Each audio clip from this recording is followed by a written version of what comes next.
কতটা নিষ্ঠুর হতে পারে, সেই সমাজ কত নিষ্ঠুর ছিল।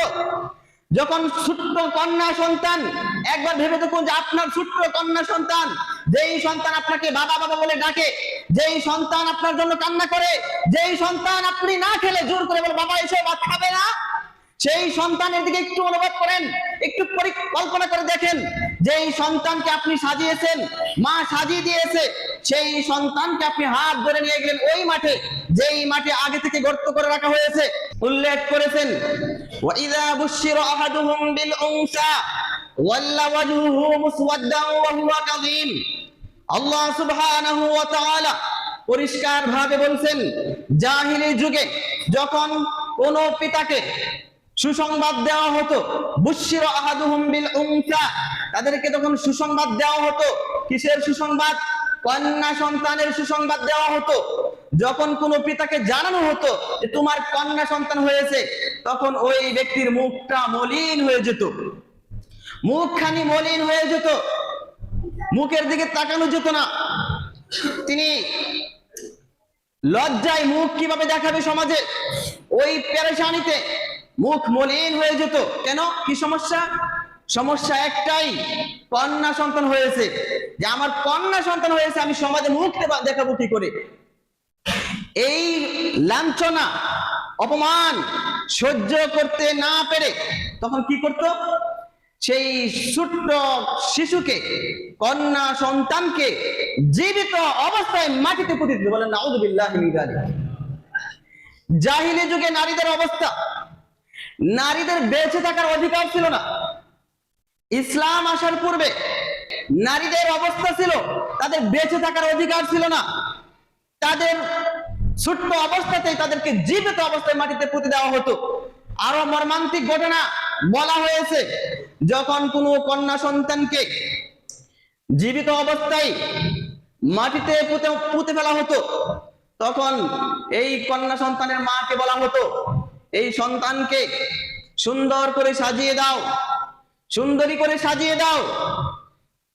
যখন সেই কন্যা সন্তানকে সুন্দর করে সাজিয়ে দেওয়া হতো, তখন সেই সন্তানকে সাজানো অবস্থায় সন্তানের বাবা, কন্যা সন্তানের বাবা মাকে বড় করে গর্ত করে আসতো।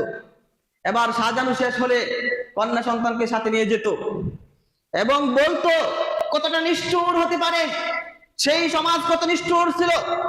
যখন ছোট্ট কন্যা সন্তান, একবার ভেবে দেখুন যে আপনার ছোট্ট কন্যা সন্তান, যেই সন্তান আপনাকে বাবা বাবা বলে ডাকে, যেই সন্তান আপনার জন্য কান্না করে, যেই সন্তান আপনি না খেলে জোর করে বলে বাবা এসে ভাত খাবে না, সেই সন্তানের দিকে একটু অনুভব করেন, একটু পরিকল্পনা করে দেখেন, যেই সন্তানকে আপনি সাজিয়েছেন, মা সাজিয়ে দিয়েছে, সেই সন্তানকে আপনি হাত ধরে নিয়ে গেলেন ওই মাঠে, যেই মাঠে আগে থেকে গর্ত করে রাখা হয়েছে, সেই মাঠে, সেই গর্তের কাছে নিয়ে যাওয়া হলো এবং বলা হলো, আম্মু দেখো, নিচে তাকিয়ে দেখো। সেই সন্তান যখন নিচে তাকিয়ে দেখতো, তখন নিষ্ঠুর পাষণ্ড বাবা ওই কন্যা সন্তানের পিছন থেকে ধাক্কা দিয়ে ওই গর্তে ফেলে দিয়ে তাকে মাটি দিয়ে ভরে পুঁতে দিয়ে দিত। নাউযুবিল্লাহি মিন যালিক। এই হলো জাহিলি যুগে নারীদের অবস্থা। তাদের বেঁচে থাকার অধিকার ছিল না, নারীদের বেঁচে থাকার অধিকার ছিল না। সেই জাহিলি যুগ আমাদের দেশে এখনো কিছুটা রয়ে গেছে। এখনো যদি দেখতে পারেন, আমরা পত্রিকায় দেখতে পাই, সোশ্যাল মিডিয়ার মাধ্যমে জানতে পারি, একই সাথে যখন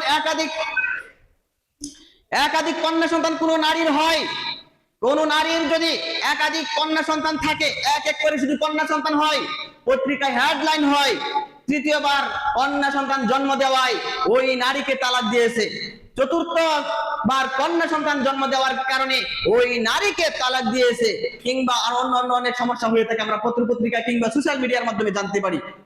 আজকের দিনেও জাহিলি যুগের অবস্থা রয়ে গেছে। শুধু তাই নয়, আমাদের দেশে এখনো যদি কারো কন্যা সন্তান হয়, যতটা খুশি না হয়, পুত্র সন্তান হলে অনেক অনেক বেশি খুশি হয়, হয় না? যখন কারো পুত্র সন্তান হয় গর্ব করি, অথচ আমরা নিজেদের অজান্তেই জাহিলি যুগকে অনুসরণ করছি, জাহিলি যুগকে আমরা অনুসরণ করছি। জাহিলি যুগে যে প্রথা ছিল সেই প্রথাকে আমরা কিছুটা হলেও ধারণ করেছি, যার কারণে আমাদের অন্তরে এমন চলে আসে যে কন্যা সন্তান হয়েছে, আমি কি বলবো মানুষের কাছে, আগে কন্যা সন্তান ছিল, আবারও কন্যা সন্তান হয়েছে, এখন আবারও কন্যা সন্তান হবে, কি করে হতে পারে? আল্ট্রাসোনোগ্রামের মাধ্যমে যখন জানতে পারে যে দ্বিতীয়, তৃতীয়, তারপরে চতুর্থ সন্তান কন্যা সন্তান, এমনও ঘটেছে জানার সাথে সাথে ওই কন্যা সন্তানকে পেটের ভিতরে হত্যা করে মেরে ফেলা হয়েছে।